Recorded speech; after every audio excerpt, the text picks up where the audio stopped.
Hello दोस्तों, कहानी के भाग 14 में आपका स्वागत है। अगर आपने इस कहानी के पहले भाग नहीं देखे हैं तो आप उन्हें हमारे चैनल पर जाकर देख सकते हैं। तो चलिए शुरू करते हैं आगे की कहानी।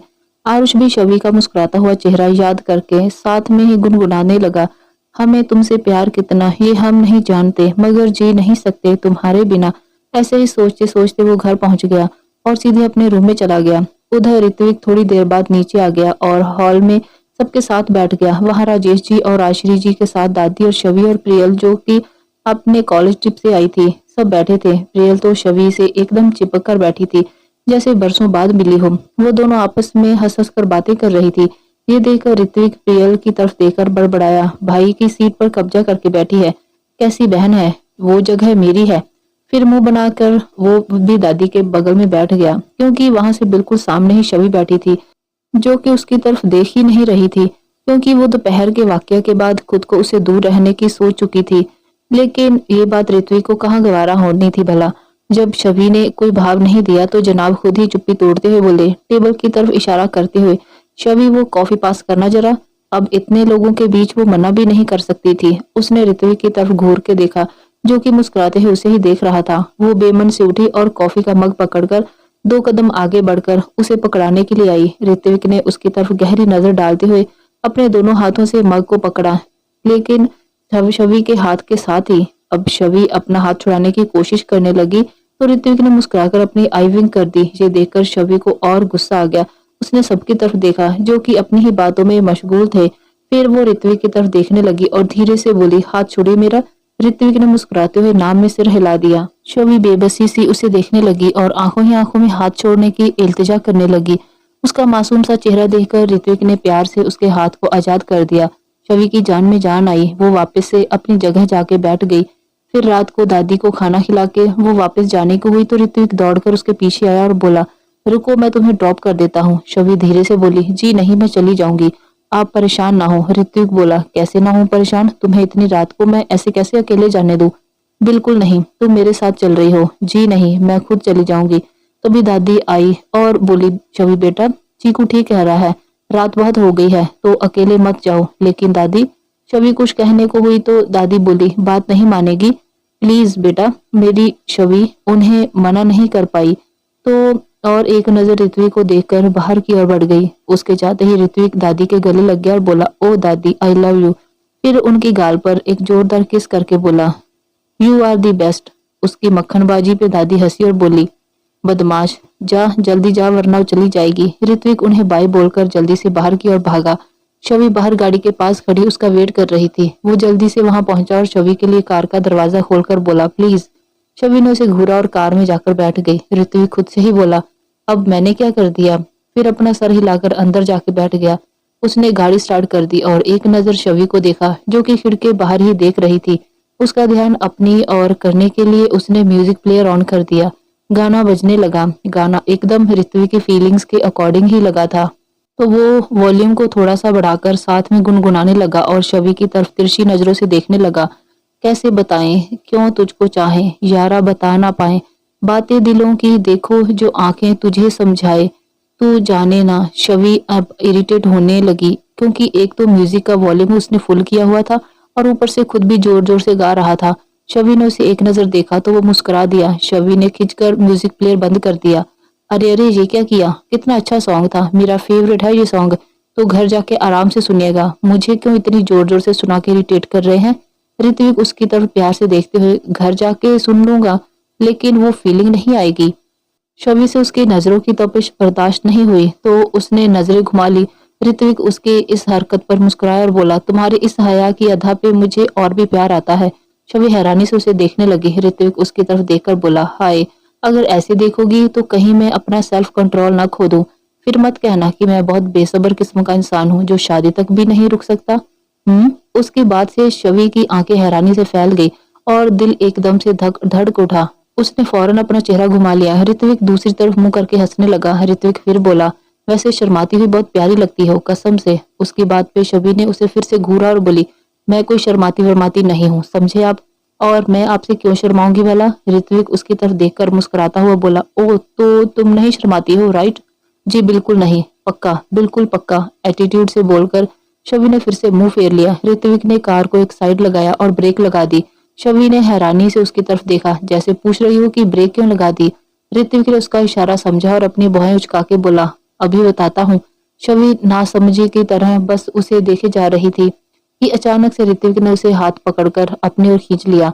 शवि एकदम से उसके ऊपर झुक गई और उसके हाथ ऋत्विक के सीने पर जा लगे। ऋत्विक ने हाथ उसकी कमर पर रख दिए। उसी के साथ शवि की धड़कन बढ़ गई। वो ऋत्विक की आंखों में देखने लगी और ऋत्विक प्यार से उसके चेहरे को निहारने लगा। दोनों की धड़कनें तेजी से चल रही थी। शवि के बाल अचानक से खींचने से बिखर कर ऋत्विक के चेहरे पर आ गए थे। ऋत्विक ने प्यार से उसके बालों को पहले अपने चेहरे से हटाया और फिर धीरे से उसके कान के पीछे कर दिया। उसके हाथ के स्पर्श से शवि को फिर से एक अजीब सा एहसास हुआ और उसने अपनी नजरें झुका ली। ये देखकर ऋत्विक मुस्कुराया और ऋत्विक उसकी आंखों में झांकते हुए बोला, क्या हुआ जाना, तुम तो शर्माती नहीं हो ना, फिर अब क्या हुआ। शवि ने धीरे से अपनी पलकें उठा के उसकी तरफ देखा तो वो बोला, अब तुम्हारी इस अदा को मैं क्या नाम दूं? हाँ, शर्माना, घबराना या फिर उसका हाथ पकड़ के अपने सीने पर रखते हुए मेरे इस बेचारे के दिल को तड़पाना। शवि बस उसकी ओर देखे जा रही थी। वो फिर बोला, बोलो ना, क्या समझूं मैं इसे, देखो ना, ये दिल फिर से मुझसे बगावत करने लगा है। तुम करीब आई नहीं कि ये पागल हो गया है। शवि को ऋत्विक की बातों में और उससे भी ज्यादा उसकी आंखों में अपने लिए निश्चल प्यार और सम्मान नजर आ रहा था। भले ही उसकी बातें कैसी भी हों, लेकिन आंखें जो कि दिल का आईना होती हैं, वो तो उसे साफ साफ बता रही थी कि वो उसे कितना चाहता है। शवि अपनी सोच में ही थी कि ऋत्विक बोला, अब हम ऐसे ही सारी रात इस रोमांटिक पोज में रहेंगे क्या? वैसे तो मुझे कोई दिक्कत नहीं है और गाड़ी के शीशे भी ब्लैक ही हैं, तो किसी को कुछ पता भी नहीं चलेगा। कहकर उसने आई विंक कर दी तो शवि की तंद्रा टूटी। वो खुद को छुड़ाने की कोशिश करते हुए बोली, छोड़िए मुझे, बेशर्म इंसान। ऋत्विक मुस्कुराया और उसकी नोज पर उंगली से छुआते हुए बोला, सो तो मैं हूं ही, लेकिन सिर्फ तुम्हारे लिए। शवि गुस्से में बोली, छोड़िए मुझे मिस्टर सिंघानिया। अरे वाह, तुम तो बिल्कुल बीवी की तरह डांटने लगी। मतलब मेरी बैंड बजाने की अभी से तैयारी शुरू कर दी? हाँ, चुप रहिए और मुझे छोड़िए, नहीं तो मैं यहीं पर उतर जाऊंगी। और तुम्हें लगता है कि मैं तुम्हें उतरने दूंगा? प्लीज छोड़ दीजिए, लेट हो रहा है। ऋत्विक पर उसका गुस्सा भले ही काम ना करे, लेकिन उसका ये मासूमियत वाला हथियार तो बखूबी काम कर जाता। वो उसे धीरे से छोड़ते हुए बोला, बहुत चालाक हो जाना, मेरी कमजोरी का अच्छे से फायदा उठाती हो तुम। मैं क्यों आपका फायदा उठाऊंगी भला? तुम अच्छे से जानती हो ना कि तुम्हारा ये पप्पी फेस देख के मैं तुम्हें किसी भी चीज को मना नहीं कर सकता, इसलिए हर बार अपना यही वेपन यूज करती हो। शवि अपनी सीट पर बैठ गई और बोली, मैं सिर्फ रिक्वेस्ट कर रही थी, तुम्हारे लिए ये रिक्वेस्ट है, लेकिन मेरे लिए तो। उसकी तरफ प्यार से देखते हुए और थोड़ा झुकते हुए, मेरी जाना का हुक्म, और जो मैं कभी टाल नहीं सकता। हो गई आपकी बकवास, अब चलिए गाड़ी चलाइए। जो हुक्म सरकार का। शवि ने अपना मुंह घुमा लिया। ऋत्विक ने हंसते हुए गाड़ी स्टार्ट कर दी। थोड़ी देर में वो लोग आश्रम पहुंच गए। दोनों गाड़ी से उतरे। शवि ने ऋत्विक को थैंक यू बोला तो वो बड़े ही अदब और प्यार से बोला, तुम्हारे लिए कुछ भी। वापस शवि जाने को हुई तो ऋत्विक बोला, कल सुबह लेने आऊंगा, तैयार रहना। नहीं, मैं खुद आ जाऊंगी। मैंने कहा ना मैं आ रहा हूँ तो फाइनल है। और कल दादी को डॉक्टर के पास भी लेके जाना है ना? जी मुझे याद है। कहकर वो अंदर चली गई और ऋत्विक जोर से बोला, सुबह तैयार रहना, और उसे जाते हुए देखने लगा। उसके अंदर जाने के बाद ही वो कार में बैठा और हंसते हुए वापस चला गया। ऋत्विक घर वापस आ गया और डिनर करके सीधे अपने रूम में चला गया। उसके चेहरे की खुशी देखकर राजश्री जी बोली, बात क्या है? आखिर आजकल चीकू अपने में ही मस्त रहता है, और तो और खुश भी बहुत रहता है। राजेश जी भी उनका साथ देते हुए बोले, सही कह रही हैं आप ऋत्विक, में कुछ तो है जो बदल गया है। अब तो गुस्सा भी नहीं करता, नहीं तो रोज सुबह सुबह ही किसी न किसी सर्वेंट की क्लास लग जाती थी।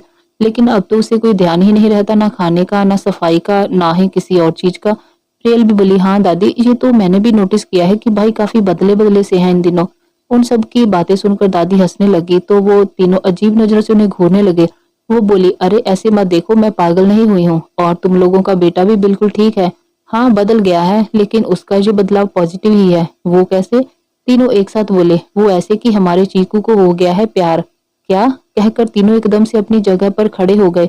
तो दादी बोली, अरे अरे, ये हिंदी सीरियल के जैसे रिएक्शन मत दो तुम लोग, सच कह रही हूँ मैं। वो तीनों बैठ गए तो प्रियल बोली, लेकिन आपको कैसे पता दादी? दादी खाते हुए बेफिक्री से बोली, उसने खुद बताया मुझे। राजश्री जी दुखी होते हुए बोली, हमारा प्लान फेल हो गया है। इसका मतलब? कैसा प्लान? प्रियल बोली। फिर दादी उसे अपने और राजश्री जी के ऋत्विक और शवि को मिलाने की प्लानिंग के बारे में बताती है। सारी बात सुनकर प्रियल का मुंह खुला का खुला रह गया और वो बोली, इतना कुछ प्लान कर लिया आप दोनों ने और मुझे बताया भी नहीं। फिर खुश होके बोली, वैसे मुझे भी शवी दी बहुत पसंद है, लेकिन भाई को तो किसी और से प्यार हो गया है, तो अब वो मेरी भाभी कैसे बनेगी। प्रियल उदासी से बोली। दादी हंसने लगी और बोली, अरे चिंता मत करो बेटा, हम सबके सपने जरूर पूरे होंगे। प्रियल और दादी और राजेश जी भी सवालिया निगाहों से उन्हें देखने लगे। तो दादी बोली, अरे मतलब हमारे चीकू को जिससे प्यार हुआ है वो कोई और नहीं बल्कि अपनी शवी ही है। उनकी बात सुनकर तीनों फिर से हैरान हो गए। राजेश जी बोले, आप सच कह रही हैं माँ? हाँ बिल्कुल सच कह रही हूँ राजू, शवी ही है वो लड़की जिसने अपने घमंडी चीकू को अपनी तरह ही शीतल स्वभाव का बना दिया है। उनकी बात सुनकर राजेश जी खुशी से बोले, ये तो बहुत ही खुशी की बात सुना दी आपने, इनफैक्ट मेरे मन की मुराद पूरी हो गई। तीनों उसकी बात सुनकर हैरानी से बोले, मतलब आप भी? हाँ मैं भी यही चाहता था, बल्कि पहले दिन से ही मैंने जब छवि को देखा था तब से ही मैं चाहता था कि ऋत्विक के लिए यही परफेक्ट रहेगी। लेकिन फिर जब उसके एटीट्यूड के बारे में ख्याल आया तो मैंने अपनी सोच को वहीं खत्म कर दिया। लेकिन आज आपने जो खबर सुना के मुझे गदगद कर दिया। उनकी बात सुन के सभी लोग खुश हो गए और शवि और ऋत्विक के बारे में ही बातें करने लगे। फिर सब लोग अपने अपने रूम में खुशी खुशी सोने के लिए चले गए। आश्रम में शवि वापस आने के बाद से ही चुप चुप थी, लेकिन उदास नहीं लग रही थी। खाना खाने के बाद जब वो गिन्नी और रिया के साथ बैठी तो गिन्नी शवि से बोली, क्या बात है शवु, तुम इतनी चुप चुप क्यों हो? जब से आई हो कुछ बोल ही नहीं रही हो, क्या बात हुई है? इधर तुम चुप हो, उधर वो रिया शाम से गुमसुम सी बैठी है, वो भी कुछ नहीं बता रही। कितनी बार पूछ चुकी हूँ लेकिन कुछ नहीं कहकर टाल दे रही है। फिर उसने रिया की तरफ देखा जो कि सो चुकी थी। लो ये मैडम तो सो गई भाई, चल अब कम से कम तू तो बता कि क्या बात है। शवि हल्का सा मुस्कुराई और बोली, कोई बात नहीं है मेरी प्यारी गिन्नू, तुम बेकार में ही परेशान हो रही हो। अगर कोई परेशानी होगी तो सबसे पहले तुम्हें ही बताऊंगी ना, है ना? गिन्नी बोली, परेशानी नहीं है ना? सच में कोई भी नहीं है मेरी माँ, सच में। चल अब सोते हैं, कहकर वो लेट गई और गिन्नी भी लेट गई। शवि के दिलो दिमाग में ऋत्विक की बातें और हरकतें ही घूम रही थी। उसके पास आने का ख्याल आते ही शवि की धड़कन फिर से बढ़ गई और उसका उसे फोरहेड पर किस करना याद आते ही उसके चेहरे पर मुस्कुराहट आ गई। हालांकि उसकी आंखें बंद ही थी, वो चाहकर भी ऋत्विक की बातों को भुला ही नहीं पा रही थी। या यूं कह लें कि ऋत्विक के प्यार का असर होना शुरू हो गया था उस पर। और उधर गिन्नी आंखें बंद किए हुए आरुष की बातें याद करके मन में सोचने लगी कि शवि तेरी लाइफ में आरुष, मैं बहुत खुश हूँ तेरे लिए। आरुष जी जैसे अच्छे इंसान आए हैं जो तुझे इतना प्यार करते हैं, बहुत खुश रखेंगे वो तुझे। यही सोचते हुए वो शवि को हग करके सो गई। सुबह का समय, सुबह शवि उठकर अपनी रोजाना वाली दिनचर्या के हिसाब से काम करके तैयार हो गई। अभी वो सबको बाय बोलकर निकली ही थी कि एक कार आके उसके सामने रुकी और उसमें से ऋत्विक झट से मुस्कुराता हुआ बाहर निकला। उसने अपने शेड्स निकाले और शवि की तरफ प्यार से देखकर बोला, गुड मॉर्निंग जाना। शवि ने उसे घूर के देखा और बोली, कितनी बार बताना पड़ेगा, मेरा नाम शवि है। ऋत्विक उसके पास आके बोला, और मुझे भी बार बार बताने की क्यों जरूरत पड़ती है कि सबके सामने तुम शवि ही हो, लेकिन अकेले में तुम सिर्फ मेरी जाना हो। और वो भी सिर्फ अब जब तक इस दुनिया की नजरों में हम अलग अलग हैं। जैसे ही सबको पता चलेगा फिर तो सबके सामने ही तुम्हें इसी नाम से बुलाऊंगा।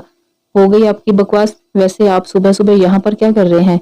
रात को बताया तो था ना कि आऊंगा लेने, भूल गई क्या? और मैंने भी कहा था ना कि मैं खुद आ जाऊंगी। आपको मेरे लिए ये सब करने की जरूरत नहीं है। अब तुम ये डांटने वाला पीरियड बाद में लगा लेना, है ना? सारा दिन तुम्हारे पास ही रहूंगा ना? ऋत्विक आंखों में शरारत लेकर उसकी तरफ झुककर बोला। शवि थोड़ा पीछे होकर बोली, अब यहीं खड़े रहना है? मैंने कब कहा ऐसे? चलो तुम्हारे लिए ही तो है यहाँ मैं, मेरा दिल और मेरी कार। अपनी आई विंग करके बोला तो शवि झट से कार का दरवाजा खोलकर बैठ गई। उसकी इस हरकत पर ऋत्विक हंस दिया और जाके कार में बैठ गया। उसने कार स्टार्ट कर दी और शवि की तरफ देखते हुए बोला, तुमने वैसे मेरे गुड मॉर्निंग का जवाब नहीं दिया। शवि ने उसकी तरफ देखा और बोली, गुड मॉर्निंग। हाँ अब हुई मेरी मॉर्निंग गुड। वैसे एक बात कहूँ? शवि ने उसे एक नजर देखा फिर बाहर की तरफ देखकर बोली, अगर मैं मना करूंगी तो आप चुप रह लेंगे? ऋत्विक मुस्कुरा के बोला, मुझे पता था तुम मना नहीं करोगी। शवि आंखें छोटी करके उसे देखने लगी तो वो प्यार से उसकी आंखों में देखते हुए बोला, आज बहुत खूबसूरत लग रही हो। वैसे तो रोज ही लगती हो, लेकिन ये येलो कलर बहुत ही खिल रहा है तुम पर। शवि बोली, आप चुप कब होते हैं? जब देखो तब बोलते ही रहते हैं। ऋत्विक मासूम सा फेस बना के बोला, मैं तो तुम्हारी तारीफ कर रहा हूँ। अब तुम लग ही इतनी प्यारी रही हो तो मैं नहीं रोक पाया खुद को। अब जब तुम मेरे सामने होती हो तो चुप नहीं रह सकता मैं। तुमसे बात करने का दिल करता है, तुम्हारे बारे में बात करने का दिल करता है। ऋत्विक ये सब बोलते समय इतना क्यूट फेस बना रहा था कि शबी को उसे देखकर हंसी आ गई और वो खिलखिला के हंस दी। उसे हंसता देखकर ऋत्विक मन में बोला, तुम्हारी इस एक हंसी के लिए मैं कुछ भी करने को तैयार हूँ। फिर वो खुद का मजाक बनवाना हो या फिर खुद को बेचना हो, सब करूंगा। ऐसे ही थोड़ी देर में कार सिंघानिया कुंज पहुंच गई और दोनों अंदर आ गए। अंदर आते ही शबी दादी के पास गई तो ऋत्विक सीढ़ियों की तरफ बढ़ता हुआ बोला, शबी मेरे लिए एक कप कॉफी मेरे रूम में लेकर आओ, 5 मिनट में। वहीं सब लोग डाइनिंग टेबल पर बैठे हुए ऋत्विक की बातें सुनकर मंद मंद मुस्कुराने लगे। शबी तपाक से दादी से बोली, दादी मैं यहाँ आपकी केयर टेकर हूँ, आपके लिए काम करना मेरा काम है, ना कि किसी और के। ये बात उसने तिरछी नजर ऋत्विक की तरफ डालते हुए कहा। उसकी बात सुनकर ऋत्विक मुड़ा और बोला, दादी आप अपने केयर टेकर से कहिए कि आपके और मेरे काम में कोई फर्क नहीं है। उसकी बात पर सब लोग दादी की तरफ देखने लगे तो वो शवी से बोली, कोई बात नहीं बेटा, मेरा ब्रेकफास्ट बाद में बना देना, पहले चीकू को कॉफी दे आओ। दादी की बात कर ऋत्विक मुस्कुराया और शवी उसकी तरफ घूर के देखने लगी तो वो दांत दिखाकर ऊपर चला गया। शवी भी हार मानकर किचन में चली गई। उसके जाते ही प्रेल बोली, ओ वाह दादी ये दोनों कितने क्यूट लगते हैं। दादी बोली, हाँ बस इन्हें किसी की नजर ना लग जाए। सब मुस्कुरा दिए और नाश्ता करने लगे। थोड़ी देर बाद शवी कॉफी बना के ऋत्विक के रूम की तरफ चल पड़ी। वो ऊपर पहुंची और ऋत्विक के रूम के बाहर पहुंचते ही उसे अजीब सा एहसास होने लगा। थोड़ी झिझक सी आने लगी। फिर थोड़ी सी हिम्मत करके उसने दरवाजा नॉक करके हाथों लगाया तो दरवाजा खुल गया। वो धीरे से अंदर आई तो ऋत्विक कहीं नहीं दिखा। वो खुद से ही बोली, अजीब इंसान है, कॉफी मंगवा के खुद गायब हो गए। फिर कुछ सोचकर वो बोली, वैसे भी अच्छा ही है मैं कॉफी रखकर निकल लेती हूँ, क्योंकि अगर वो आए तो पक्का मुझे परेशान करेंगे ही, तो बचने का अच्छा तरीका है यही सही है। सोचकर वो खुश हुई और काफी साइड टेबल पर रखकर वापस मुड़ने को हुई कि तभी किसी से टकरा गई। उसने अपनी नजर उठा के देखा तो कोई और नहीं बल्कि ऋत्विक ही था। वो उसे हैरानी से देखने लगी तो उसने पाया कि ऋत्विक ने शर्ट पहन तो रखी है लेकिन उसके सारे बटन खुले हैं।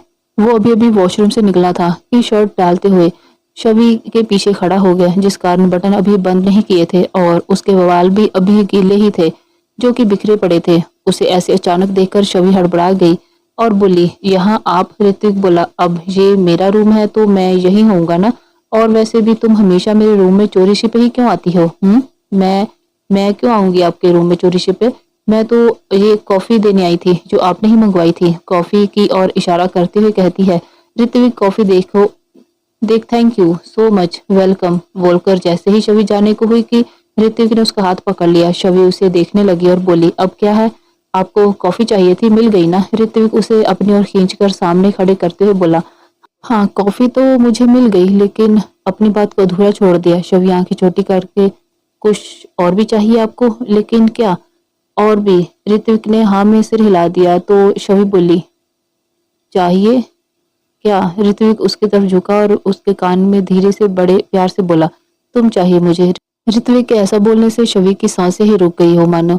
ऋत्विक फिर वैसे ही बोला, बोलो ना, मिलेगा मुझे जो चाहिए। शवी थोड़ा पीछे हुई और बोली, जी नहीं, वो आपको कभी नहीं मिल सकता। ऋत्विक आंखें छोटी करते हुए, क्यों नहीं मिल सकता? मैं किसी और की चीज तो नहीं मांग रहा हूँ, मैं तो वही मांग रहा हूँ जो कि मेरी ही है। शवी बोली, नहीं गलत, आपसे मैंने पहले भी कहा है ना कि आप ऐसी बातें मुझसे मत। इसके आगे शवी कुछ बोल ही नहीं पाई क्योंकि ऋत्विक ने उसके कमर से पकड़कर उसे अपने करीब कर लिया और उसके होठों पर उंगली रख दी। शवी उसे देखती ही रह गई तो वो उसकी आंखों में देखते हुए बोला, चुप, बहुत बोलती हो जाना तुम, जरा सांस तो ले लिया करो। और हाँ, कितनी बार कहा है मैंने कि एक ही बात बार बार बोलकर अपनी एनर्जी वेस्ट मत किया करो।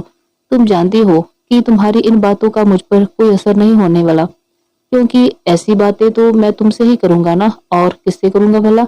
उसके बालों की लटों से खेलते हुए, अब जब मोहब्बत तुमसे है तो मोहब्बत भरी बातें भी तो तुमसे ही करूंगा ना। उसकी बात पर शवी स्तब्ध रह गई। ऋत्विक की बात सुनकर शवी निशब्द हो गई। फिर खुद को सहज करने की कोशिश करके बोली, प्लीज समझने की कोशिश कीजिए, आप मेरे बारे में गलत सोच रहे हैं, मैं वैसी बिल्कुल भी नहीं हूँ, मैं एक सिंपल सी मिडिल क्लास लड़की हूँ। उसकी बात पर ऋत्विक मुस्कुराया और बोला, हाँ, और तुम्हारी इसी सिंपलिसिटी ने मुझे तुम्हारा कायल बना रखा है। और रही बात क्लास की, तो सुनो मेरी बात ध्यान से, कभी खुद को मिडिल क्लास मत कहना, क्योंकि अब तुम अपनी ओर इशारा करके इस ऋत्विक सिंघानिया का वजूद बन चुकी हो और ऋत्विक सिंघानिया का वजूद कभी मिडिल क्लास नहीं हो सकता।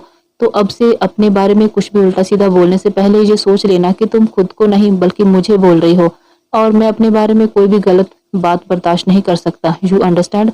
शवी बस अपलक सी उसे देख रही थी। ऋत्विक की बातें उसके दिल में गहराई से उतर रही थी और ये बात वो भी महसूस कर पा रही थी। ऋत्विक की एक एक बात चीख चीख कर ये कह रही थी कि वो कितना प्यार करता है उसे। उसे ऐसे खुद को देखते हुए देख ऋत्विक शरारत से मुस्कुराया और बोला, वैसे मुझे पता है कि मैं बहुत ही हॉट हूँ, लेकिन तुम ऐसे मुझे देखोगी तो मुझे खुद पर ही घमंड हो जाएगा।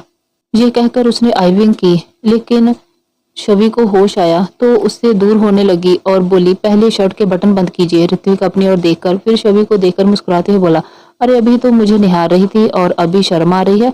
उसकी बात पर शवी सक पकाकर बोली, वो मैं चलती हूँ अब। कहकर वो पीछे हटी तो ऋत्विक उससे बोला, एक मिनट जरा, कॉफी में मीठा चेक कर लूं, कहीं तुमने चीनी डाली ही हो ना गुस्से के मारे। शवी हाथ बांधते हुए बोली, वैसे आइडिया अच्छा है, अगली बार ऐसा ही करूंगी। उसकी बात पर ऋत्विक उसकी तरफ झुका और प्यार से बोला, तो मतलब शादी के बाद अपना सारा गुस्सा मुझ बेचारे पर अलग अलग तरह से उतारने की प्लानिंग फुल ऑन कर रखी है तुमने। इम्प्रेसिव। चुप कीजिए और अपने ख्याली पुलाव पकाना बंद कीजिए और जल्दी से अपना शक दूर कीजिए ताकि मैं जाऊं यहाँ से।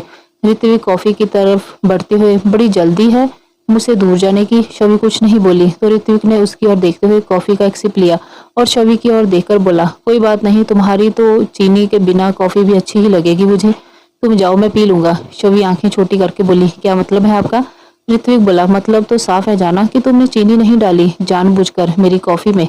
झूठ मत बोलिए, मुझे अच्छे से याद है मैंने चीनी डाली थी। अब अगर नहीं यकीन मेरी बात पे तो कॉफी मग उसकी तरफ बढ़ाते हुए, ये लो खुद ही देख लो कि मैं झूठ बोल रहा हूँ या सच। लो। शवी ने उसे घूर के देखा और कॉफी मग थाम लिया, फिर एक सिप लिया तो उसकी आंखें हैरानी से फैल गई। वहीं ऋत्विक के चेहरे पर विनिंग स्माइल आ गई। शवी ऋत्विक को घूरते हुए बोली, कितने बड़े झूठे हैं आप, अच्छी भली तो चीनी है इसमें।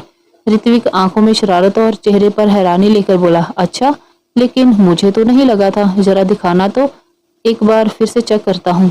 शवी ने उसे घूरा और मग लगभग पटकने की तरह उसके हाथ में रख दिया। ऋत्विक ने मग लिया, एक सिप लेकर बोला, अरे वाह, ये तो मीठी हो गई। शवी उसे घूरते हुए वहां से जाने को हुई और दरवाजे के पास पहुंची तो पीछे से ऋत्विक की आवाज आई, बड़ी भोली हो जाना, हर बार मेरी बातों में आ जाती हो। शवी ने पीछे मुड़ के देखा तो ऋत्विक मुस्कुरा रहा था। वो बोली, आपका क्या मतलब है? ऋत्विक उसकी तरफ आया और बोला, मतलब ये मेरी भोली सी प्यारी सी वुड बी मिसेज सिंघानिया कि आप बड़ी जल्दी किसी की भी बात पर यकीन कर लेती हैं। अब मैंने झूठ बोला कि कॉफी में चीनी नहीं है तो तुमने झट से मेरी झूठी कॉफी का टेस्ट भी कर लिया। ये बात सुनते ही शवी की आंखें बड़ी हो गई। ऋत्विक आगे बोला, अब हैरान होना छोड़ो, जो होना था वो हो चुका। अब मेरी बात सुनो, ये बात इसलिए कह रहा हूँ कि कोई और तुम्हारे साथ ये ट्रिक आजमाए तो तुम अवेयर रहो। ये कहते कहते वो उसे एकदम पास आ गया और उसकी आंखों में देखते हुए बोला, क्योंकि मैं नहीं चाहता कि मेरे अलावा कोई और तुम्हारा झूठा खाए, इसलिए आगे से जरा अवेयर रहना। शवी गुस्से में कुछ बोलने को हुई तो ऋत्विक तपाक से बोला, अरे तुम्हें दादी के लिए ब्रेकफास्ट नहीं बनाना क्या? उसकी बात सुनकर शवी ने अपना माथा पीट लिया और गुस्से से बोली, आपकी वजह से ही हुआ है ये सब, दादी बेचारी मेरा वेट कर रही होंगी और मैं यहाँ। फिर थोड़ा परेशान होकर, हे महादेव, क्या सोच रही होगी वो मेरे बारे में, बल्कि सब लोग वहीं थे तो वो क्या सोच रहे होंगे। फिर ऋत्विक की तरफ गुस्से से देखकर बोली, आपको तो मैं देख लूंगी। ऋत्विक अपनी बत्ती सी दिखाते हुए बोला, एनी टाइम माई लव। उसकी इस बात पर शवी को और भी गुस्सा आया तो वो बोली, यू। ऋत्विक फिर बोला, इससे पहले भी दो वर्ड आते हैं, जाना, लगे हाथ वो भी बोल ही दो। शवी पैर पटकते हुए जाने लगी तो ऋत्विक फिर से बोला, अच्छा सुनो। शवी गुस्से से उसे बस घूरने लगी तो वो बोला, दादी की अपॉइंटमेंट 3 बजे की है। शवी गुस्से से, ठीक है अब मैं जाऊं? ऋत्विक मासूम सा फेस बना के, हाँ, अभी तुम्हें ज्यादा देर तक इस रूम में नहीं रोक सकता ना। उसकी बात पूरी होने से पहले ही पैर पटकते हुए वहां से निकल पड़ी। ऋत्विक मुस्कुरा के अपनी शर्ट के बटन बंद करने लगा। उधर मिश्रा विला में आरुष और उसके मॉम डैड डाइनिंग टेबल पर बैठे हुए एक दूसरे को कुछ इशारे कर रहे थे। आरुष ने उन्हें देख लिया तो वो बोला, क्या बात है मॉम डैड, आप लोग ऐसे क्यों बात कर रहे हैं, कोई प्रॉब्लम है क्या? उसकी मॉम बोली, नहीं नहीं बेटा, कोई प्रॉब्लम नहीं है, हम तो बस तुमसे कुछ बात करना चाह रहे थे। आरुष खाते हुए बोला, तो उसमें इतना सोच क्यों रहे हैं आप लोग, मुझसे सीधे सीधे पूछ लीजिए जो भी पूछना है। उसी बात पर दोनों खुश हुए और उसकी मॉम बोली, आरुष बेटा वो मित्तल अंकल है ना तुम्हारे पापा के दोस्त? आरुष बोला, जी मैं जानता हूँ उन्हें, आगे बोलिए। हाँ तो वो उनकी बेटी रश्मि का रिश्ता तुम्हारे लिए मांग रहे हैं। उनके मुंह से ये बात निकलते ही आरुष का खाना उसके गले में ही अटक गया और वो खांसने लगा। उसकी मॉम ने जल्दी से उसे पानी पिलाया और उसकी पीठ सहलाने लगी। फिर बोली, तुम ठीक हो ना बेटा? जी जी मैं ठीक हूँ मॉम। आरुष धीरे से बोला, फिर थोड़ा रुक कर बोला, मॉम डैड आप लोगों को मैंने पहले भी बताया ना कि अभी शादी नहीं करना चाहता मैं, तो फिर क्यों ये सब। उसकी बात सुनकर उसकी मॉम बोली, पर बेटा शादी ना करने का कोई रीजन भी तो होना चाहिए ना। भाई साहब को तुम बहुत पसंद हो और रश्मि को तो बहुत ही ज्यादा, तो फिर प्रॉब्लम क्या है। इतने में मिस्टर मिश्रा का फोन बजा तो वो उठकर दूसरी ओर चले गए। फिर मॉम आरुष से बोली, बेटा कम से कम मुझे तो बता सकते हो ना कि क्या बात है, तुम्हारे मना करने का कारण। आरुष ने कुछ सोचा और फिर बोला, पर पहले आप प्रॉमिस कीजिए कि आप ये बात अभी किसी को नहीं बताएंगी, डैड को भी नहीं। अच्छा ठीक है, जब तक तू नहीं चाहेगा मैं किसी को कुछ नहीं बताऊंगी। उन्होंने उसे आश्वस्त किया तो वो मुस्कुराकर और थोड़ा शर्माते हुए बोला, मॉम वो एक्चुअली मुझे मुझे प्यार हो गया है। उसकी बात सुनकर उसकी मॉम क्या खुशी का ठिकाना ही नहीं रहा। वो बोली, तुम सच बोल रहे हो ना आरुष, या सिर्फ शादी से बचने के लिए ऐसा बोल रहे हो। नहीं मॉम, मैं सच बोल रहा हूँ, बिल्कुल सच। तो फिर बताओ ना, कौन है वो स्पेशल वन जिसने मेरे काम में उलझे रहने वाले बेटे को प्यार का पाठ पढ़ा दिया। हाँ, उनकी बात पर आरुष थोड़ा शर्माया और फिर बोला, सही कहा आपने मॉम, स्पेशल तो है वो, सबसे स्पेशल। मॉम बोली, वैसे नाम तो बताओ, और क्या मैं जानती हूँ उसे। आरुष बोला, हाँ मॉम, आप जानती हैं उसे, बल्कि आप उसे मिल भी चुकी हैं अभी थोड़े दिन पहले ही।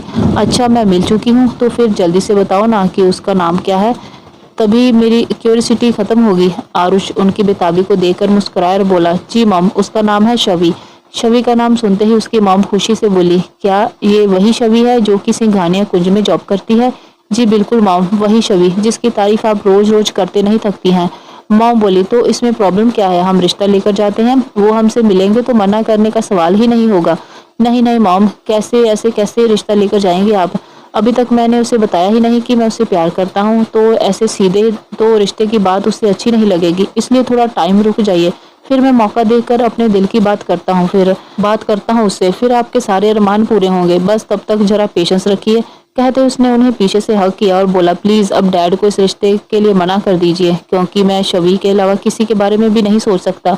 उसकी बात सुनकर उन्होंने प्यार से उसे गाल को थपथपाया और बोली, ठीक है मेरे बच्चे, पहली बार तो कुछ मांग रहा है मेरा बेटा, अपने बेटे के लिए मैं मना कैसे करूंगी भला। ओके, फिर मैं निकलता हूँ, आज जरूरी मीटिंग है। कहकर वो निकल गया और विभा जी ने बहाना बनाकर उसके डैड को रिश्ते का मना कर दिया।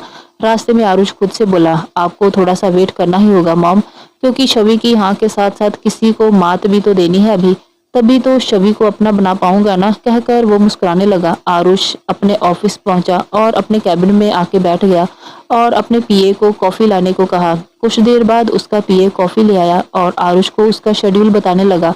उसे बीच में ही टोक कर आरुष बोला, आज शाम 4 बजे के बाद मेरी कोई भी मीटिंग हो तो उसे पोस्टपोन कर दो। उसका पीए कुछ कहने को हुआ तो आरुष बोला, क्योंकि आज का दिन मेरे लिए बहुत खास है, तो मेरी कोई मीटिंग मत रखना। You understand. जी सर, एज यू विश। कहकर वो वहां से चला गया और आरुष मुस्कुराकर कॉफी पीने लगा।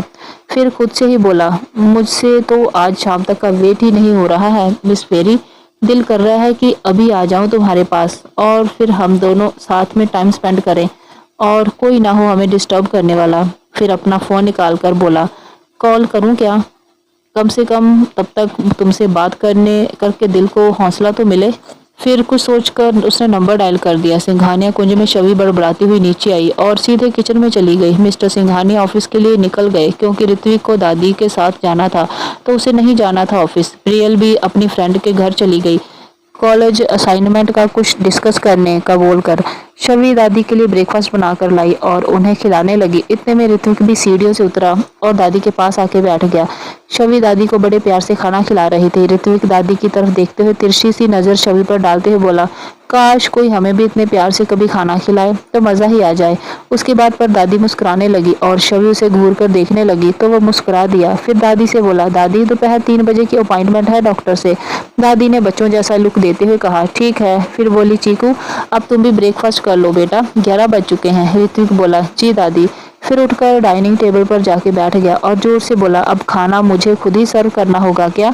मम्मा वेयर आर यू। दादी बोली, बेटा वो जरा शॉपिंग करने गई हैं। ऋत्विक ने सुना तो उसे बहुत खुशी हुई, लेकिन फिर जानबूझकर मासूम सा फेस बना के बोला, चलो आज खुद ही सर्व कर लेते हैं। दादी उसकी बात पर मन ही मन मुस्कुराई और शवि से बोली, शवि बेटा मेरा हो गया है, तुम जाके उसे खाना सर्व कर दो, नहीं तो पूरे डाइनिंग टेबल का हाल बेहाल कर देगा। शवि मन मार के मुस्कुराई और डाइनिंग टेबल पर गई। ये देखकर ऋत्विक दिल ही दिल नाचने लगा, लेकिन ऊपर से सीरियस होकर बैठा रहा। शवि ने उसे खाना सर्व करना शुरू किया और वो टेबल पर कोहनी रखे उसे के हाथ को गाल पर रखकर उसे एकटक निहारने लगा। शवी अपने ध्यान में ही लगी थी। जब उसकी नजर ऋत्विक पर गई तो वो झेंप गई और बोली, ऐसे क्यों घूर रहे हैं? ऋत्विक कुछ बोलने को हुआ था कि शवी का फोन जो कि टेबल पर पड़ा था वो बजने लगा। उस पर ऋत्विक और शवी की नजर पड़ी तो ऋत्विक का मूड बिगड़ गया और शवी मुस्कुराने लगी और फोन पिक किया। दूसरी तरफ से आवाज आई, गुड मॉर्निंग मिस फेरी। ये सुनकर शवी हंसने लगी और बोली, क्या आरुष जी, आप सीधे तरीके से गुड मॉर्निंग भी तो बोल सकते हैं ना। तो दोस्तों ये थी आज की कहानी। आगे कहानी में क्या होगा जानने के लिए देखिए कहानी का अगला भाग। आपको ये कहानी कैसी लगी कमेंट बॉक्स में जरूर बताएं। वीडियो को लाइक शेयर करें, चैनल पर नए हैं तो चैनल को सब्सक्राइब जरूर करें। मिलते हैं अगले भाग में, धन्यवाद।